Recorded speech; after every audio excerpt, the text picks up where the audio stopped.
What's up, scrappy peeps? It's Adele from Inkie Quill, and today I'm up with a little bit of 9x12 project life.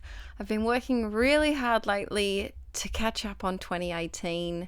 It's been a mission. Let me know in the comments how you're doing if you do project life and how you went with last year, because I find that I get into a rhythm, and then when I get into a patch where I don't do a lot of project life, then I feel rusty and I get in a slump and it's hard to get motivated again. So I'm trying really hard to keep the motivation going and be a little bit more consistent, or try to be a bit more consistent with actually doing my project life spreads.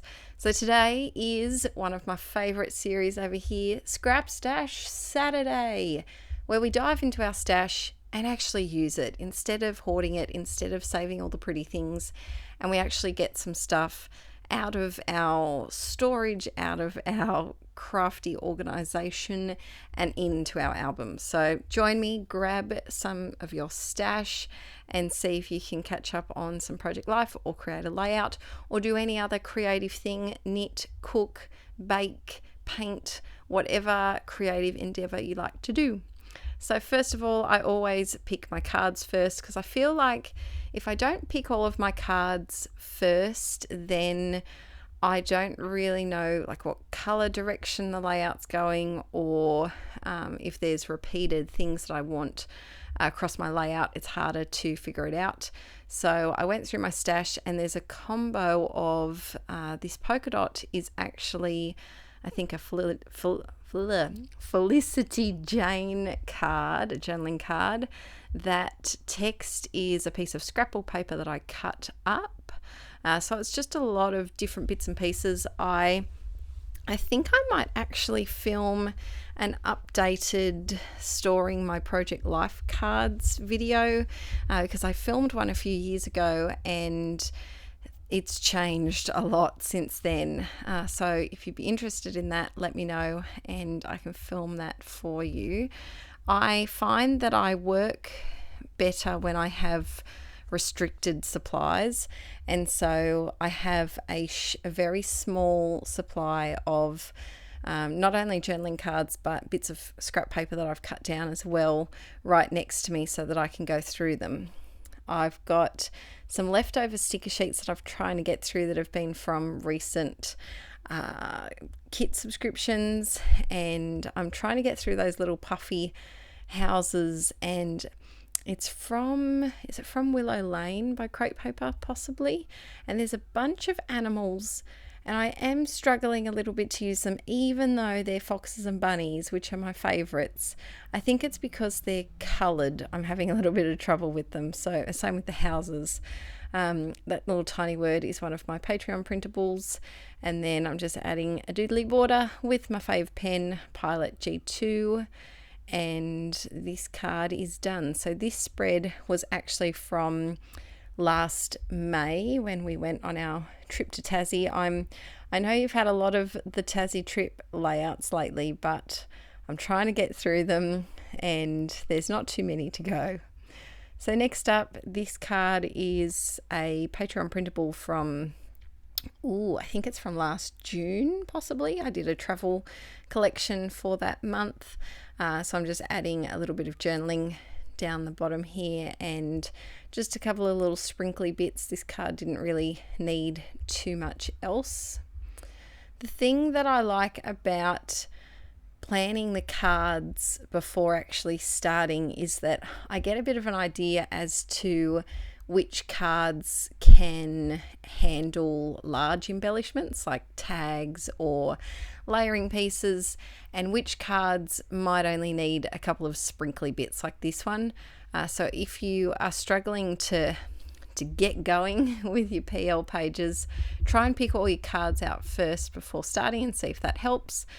See if it works for you. We all work in different ways, so what works for one person might not work for another. But it's always nice if you are stuck to try something new.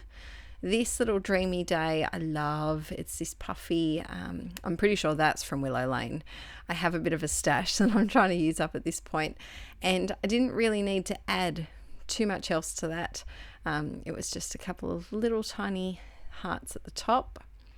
Next up, I wanted to make this a little bit of a journaling card, but not too heavy with writing.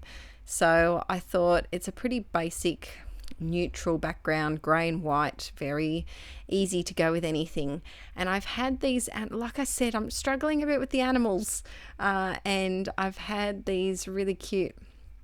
They're not puffy and they're not chipboard. They're kind of like a foam core sticker, I guess you could say. So they're three-dimensional, and I thought that was appropriate to use because this is when we met one of our friends, little Bubs, for the first time, and she was wearing a jumper that had a bunny on it. So I thought I would include this in here, and it was just I really like the whiteness of the background with that pop of navy. I really love navy and white together.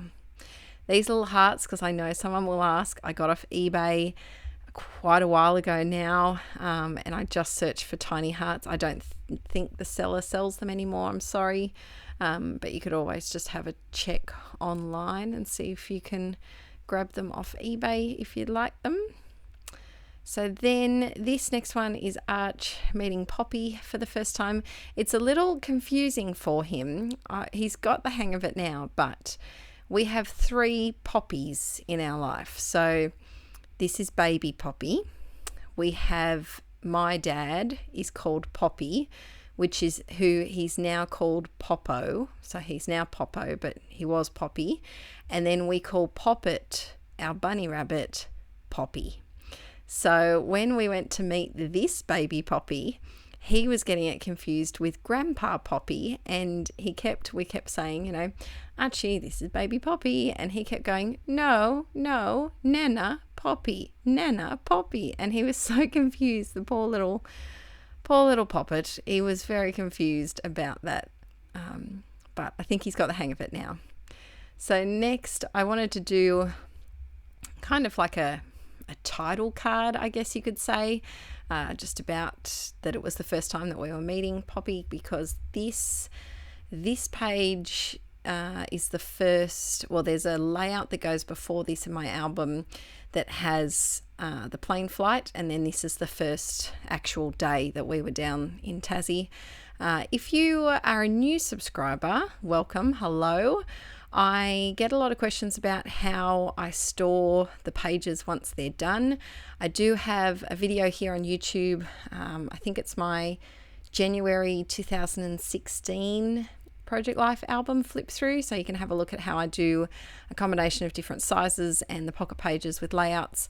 And then over on Patreon, for the first year and a bit actually, I did a monthly flip through of every album, 2016, all 8 of them. Yes, 8 freaking albums for 1 year. I know. I need to rein it in, but I just love scrapbooking and want to scrap all the things. So if you're wondering, I do have a video on YouTube showing that. Then I'm adding the diddly borders. I can't wait until I can start the flip throughs for 2018. 2017 is still not finished. I have a period of 3 months that I still have to do. And 2018, of course, here I'm up to May, but I have actually scrapbooked up to about June, July. So this page is all done. I hope you are having a lovely weekend, and that you're having a great new year. Welcome back to the year. Let me know in the comments section if you've got any scrappy resolutions, what you're trying to achieve this year, what you want to catch up on, what you want to do. I really want to catch up on 2018 by the end of March. We'll see how we go. All right, guys, I'll see you in the next video. Bye.